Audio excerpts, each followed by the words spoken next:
Hey,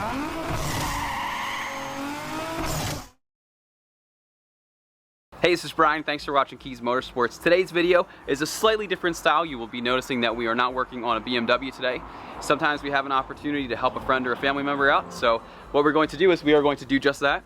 We are installing a 10-inch touchscreen from Seicane in a 2003 Honda Accord because this car right now is having some trouble with the radio. If you are interested in a Seicane radio, be sure to check the link in the description for the available years, makes, and models for this vehicle, and a direct link to the product that we're installing today. So here's everything that you receive in your kit. So as you can see, you have the main head unit and radio. Again, this is excellent quality from what we've seen. It feels a lot higher quality than I thought it was going to be, just to be completely blunt and honest with you. And it's extremely well packed, especially because it's being shipped from China. You want to make sure that it's well packaged. So you can see there's this, it's not bubble wrap, but it has these air cells in it. And this unit is inside up here, inside this box, which was in another box that was also padded as well. You also have some cables here. So here's 2 USBs. And again, this plugs directly into the back of the unit. Next, you have your RCA aux cable. So this is everything from if you want to install a front camera, if you want to install a rear camera. You can see woofer out, so if you have a separate subwoofer. There's tons of different options and configurations. If you check on Seicane's website, it lists out a lot of the different options that you can get. So as you can see by the number of RCAs, there is a ton of different options that you can have with this car. Then you have your main wiring harness, and this is going to give you all of the power and make sure that it taps into all of the correct speakers. And finally, you have the GPS antenna, and this is what's going to help get that GPS signal. So let's get this thing installed. While we're here, we're just going to take a moment to plug everything in. So we see our RCA harness. This is going to go in the connection here. The beauty of this system here is that everything plugs into one spot. So you can't necessarily plug it into the wrong one because they have different pin counts. Next, we have our main harness. So what we're going to do is we're going to plug this in up here, the black connection into the black connection. Then you're going to take this white connection here, you're going to plug it right down here, and that'll clip right into place. And then this will help get power to this lower unit here because you can see it has the dual climate control. Next, you have your 2 USB cables. And what we do here is we just plug this in here. Then last but not least, we have our GPS antenna. So you can see that this one's labeled. So let's just put this on here and screw it in. So here's a look of what everything looks like installed. So we have our USB cables, we have our RCAs, we have our main wire harness, and then we have our GPS antenna. So as always, the first step is always to remove that negative terminal of the battery. So just go ahead and get a 10mm socket, loosen up the negative side, take that off and just put it to the side. Okay, so at this point, what we need to do is we need to get to the radio itself. So to do that, take a plastic trim tool.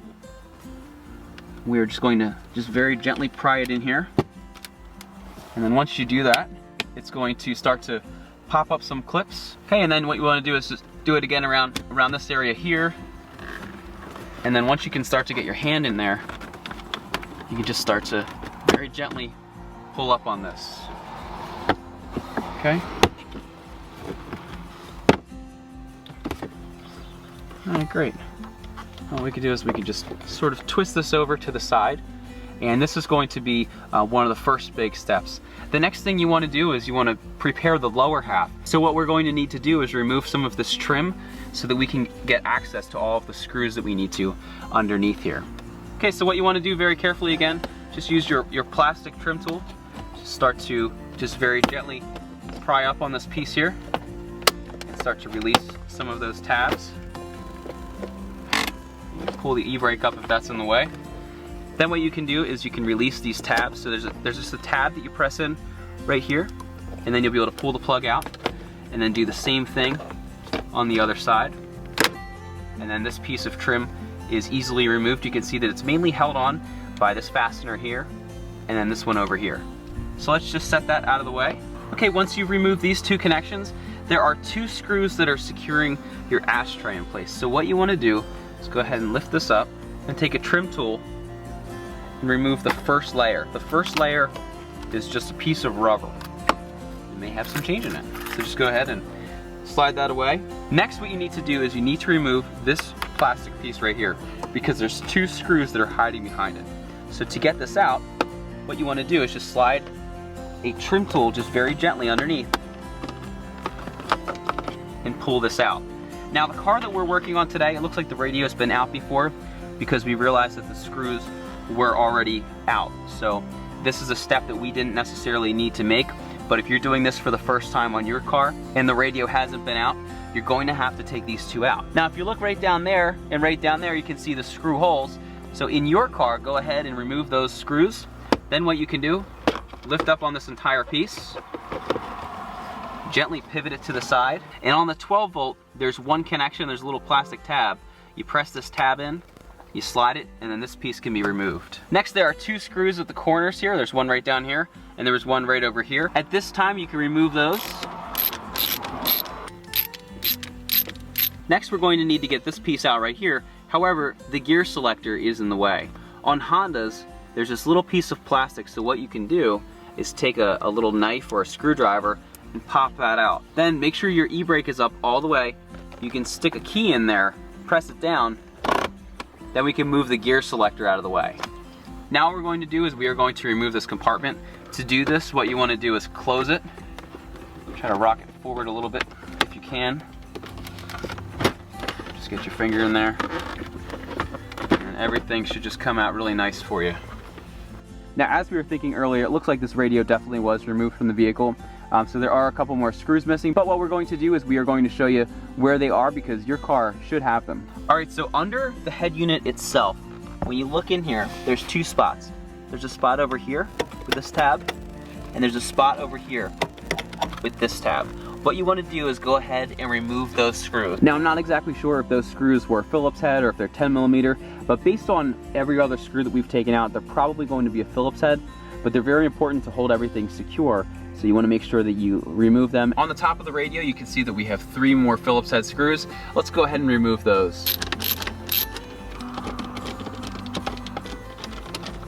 So as you can see, here's a side-by-side of the OEM style and then also the aftermarket 10-inch touchscreen. The most remarkable part about this entire process is it's 2017 and we're installing a nice touchscreen in a car from 2003. So this is why we're so big into retrofits, because you can have the latest and greatest technology. Now, we primarily focus on BMW, but as retrofitters, we're able to put amazing technology in cars that it wasn't even thought of at the time. So once you've removed the 3 screws from the top and the 2 from the bottom, just very gently pull this straight out. On the back of the unit, there are 2 plugs. You'll see that there's one here on the left, one on the right. These just have a little push tab, so you just push that tab on the bottom and then they should slide right out. Then you just have your antenna. This just pulls straight out. Looks just like that. And then you have this blue connection. So with the Hondas, it's nice because it's very predictable where the tabs are going to be. You can see once again, it's just right in the middle, just a little push tab right there. And then once you have all of that removed, you can go ahead and put this to the side.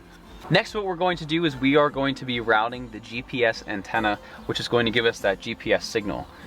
What I like to do is I like to use some 3M double-sided molding tape. Put some of this on here. Now, it's very important whenever you're mounting this, never mount it under your headline or anything like that, because you never want to have metal over it because it could interfere with the signal. So because you never want to have metal over it, there's actually a huge gaping hole right here, which is great for things like this. What we're going to do is we are going to mount this antenna right to the underneath of the plastic here. It's going to give us a clear sight out the windshield with no metal interference. To get it there, I'm going to go through this hole over here, around the bend over here, just up right there. Then remove that backing. Just locate a spot where it's not going to hit anything.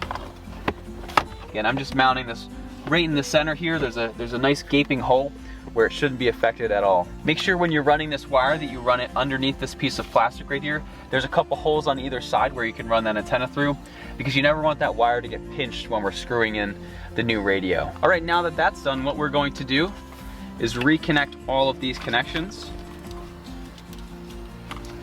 So this is pretty self-explanatory, but you just match the colors up. All right, so we made this connection here, and we can plug this connection down here.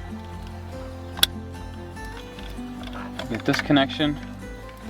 Again, make sure you're not pinching any wires when you're doing this. Make sure that clips into place. And then really the last one here is just this connection right here for the radio. So once all of that is plugged in, what you can do is just start to feed all of these wires down. Now when we take a look at the old one and we take a look at the new one, you can see that the new one is drastically shorter because it doesn't have the CD player anymore. So that being said, these little screws that were held in the back are no longer going to be there. So it's primarily going to be held in by those 3 top screws right there. Then just very carefully guide everything into place. Again, make sure that all of these wires are hanging down and that nothing is getting pinched. Because what we're going to do is we're going to take all these wires and we're going to zip tie them up and make them look nice and neat. So what I just did is I did a test fit to see how well everything's going to fit. Because this one has the 3 holes on the top for the screws and it doesn't have those 2, the bottom was a little bit floppy. So what I did is I went back and I put some of that 3M molding tape underneath here, and what that's going to do is it's going to get mounted to the underneath of this lip, and it's going to enable it to stay in place a little better than it was before. So I'm just going to start on the bottom now. I'm going to try to press this in, see if we can get that to grab good. And then what we'll do with this tape, if you apply pressure for 15 to 30 seconds, you get a really good grab. And then what we can do is we can go back and tighten those top screws and see if everything is nice and secure, because we don't want this thing wiggling around. All right, that seems really good, especially compared to what it was just at. All right, so my first attempt to try to stick this still didn't really work all that well. What we're going to do, and there's nothing really to secure it on the back, I can't zip tie it down or anything. So what I'm going to do is, it wasn't quite thick enough, so I'm going to do a test piece here. I just folded a piece of that molding tape in half, loop that around, and we'll see if this will give us a better grab. If so, we can go back and apply some more. All right, so that gave us a much better fit. So what I'm going to do is I'm going to use some more of this 3M tape. The trick that I just found right now is to just double it up.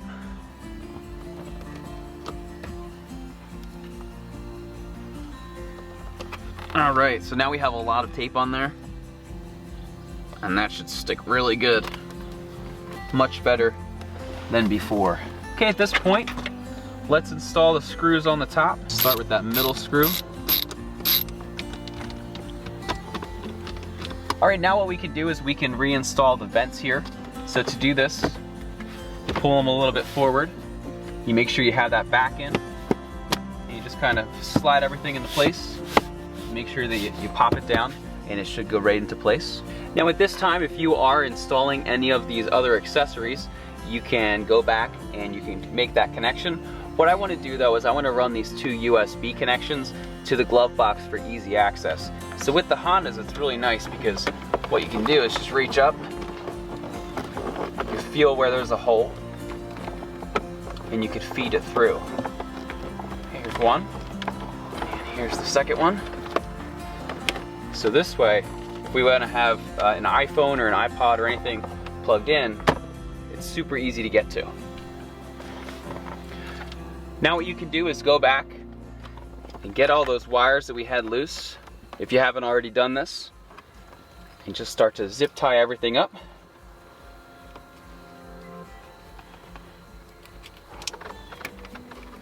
Now we're going to take this compartment and we're going to reinstall it. Before you do that, you want to close it. There's these little white plastic tabs, and what they're going to do is they are going to plug in to the top over here. Be very careful you're not scratching anything. You might need to bend that piece of plastic out of the way.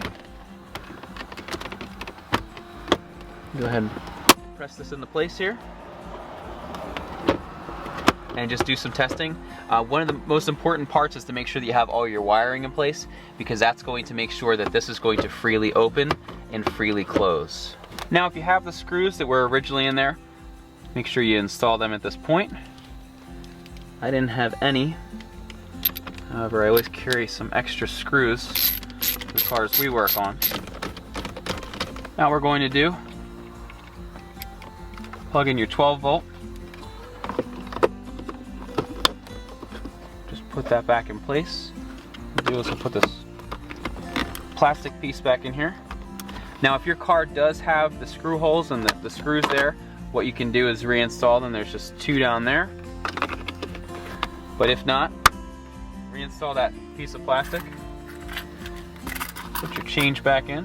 And you can take your last piece of trim. Make sure that you plug in your heat seat buttons if you have them. And just very gently press that in completely flat. Make sure everything clips into place. Then put it in park. And if you removed it, put this little plastic piece back in there, just so nothing gets stuck in there. As you can see, everything looks incredible. It looks like it's a 2017 or 2018 car with this nice touchscreen. At this point, we can go ahead, reconnect the battery, and test it out.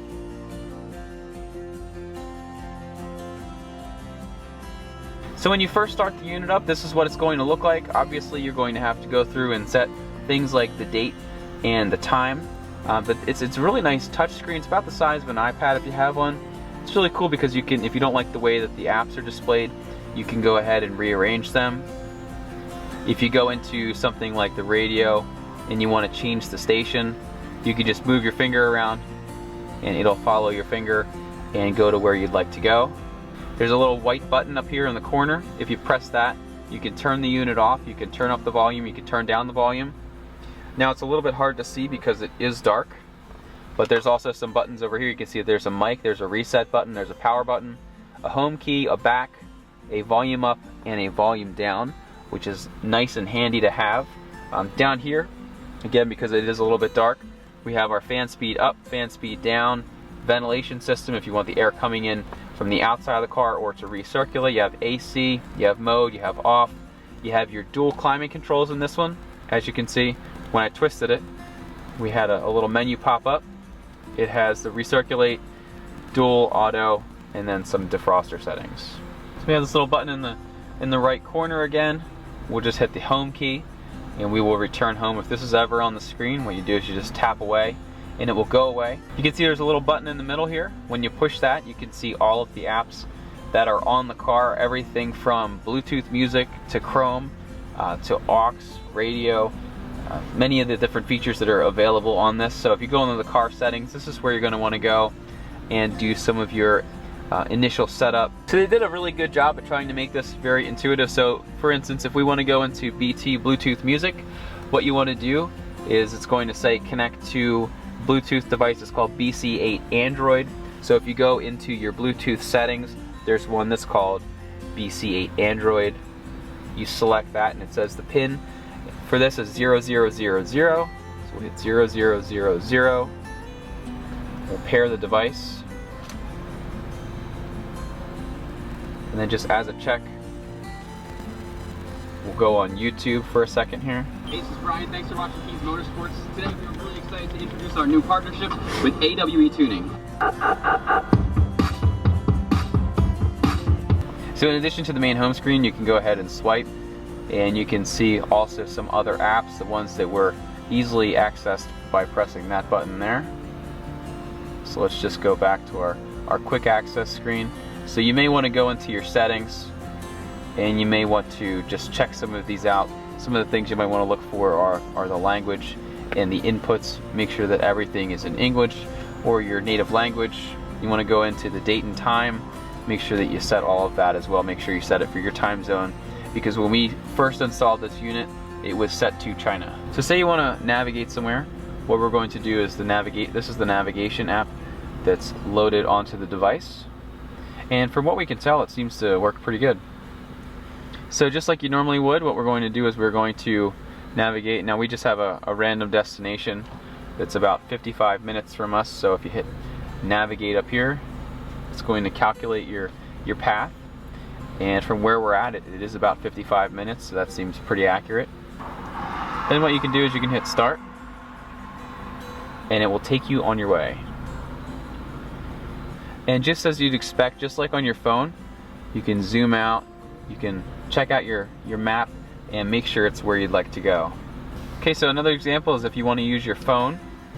Now since we've already connected to BC8 Android, which is this device, we actually have a full service phone built into the car now, where you can go ahead and make calls and it'll play through the speakers. There's a little microphone up here that we showed you a little bit earlier, and that's how you're going to be able to do that. Another really cool feature of this is as you open and close doors, you can see which doors of the vehicle are open. So right now you can see that we have the driver, the passenger, and also the hood open. And you can see as we shut the doors. So if you ever have a door open, you know which one it's going to be. So as you can see, there's just a ton of different apps, and you have the ability to download more if you'd like to. You can connect your phone, you can tether, so you can make those calls, you can go on the internet. Whatever you need to do, you're able to do it with this device. And if you have a question about anything, the best part is there's a button that says instructions. You can tap that. So whether you're looking for how to use your Bluetooth, there's a button here, your radio, the main interface. What you need to do is just click these, and that's going to give you simple to use instructions. So as you can see, we were able to even customize this to the point where we could set a nice background image. So over here on the wallpapers app, you can set your wallpaper to whatever you like. You hit set wallpaper, and then as you can see, you have this really nice background to look at. If you click here on live wallpapers, if you're into fish, you can watch some fish float across your screen here. Here they come. So we'll set that as our wallpaper. So this one might be a little bit distracting, but if you have kids, they might want to watch some fish while you drive. So another cool feature is if you go into settings, you can set up your personal hotspot. So you can see I have my hotspot saved. I'm connected. Once you've connected your phone, you can even access the internet through Chrome, or you can go through the Google Play Store and actually download some new apps. Now, being that this is an Android operated device, you have your back, you have your home button, and then also you can see all of the different apps. So what you can do is as you open different apps, you can also go ahead and start to clear them off. Then no matter where you are, if you hit that home key, it'll bring you home. Even though we only touched on a handful of the features, you can see that that screen brought so much life back into a 14-year-old car. It's amazing when you even go back to think what kind of cell phone you had back in 2003, if you had a cell phone at all. If you are interested in one of those amazing Seicane screens, be sure to see the link in the description, and they'll be happy to help you out. Again, this is Brian. Thank you for watching Kies Motorsports. As always, make sure you give us a nice big thumbs up, make sure you subscribe, and stay tuned for more. Thanks again, and have a great day.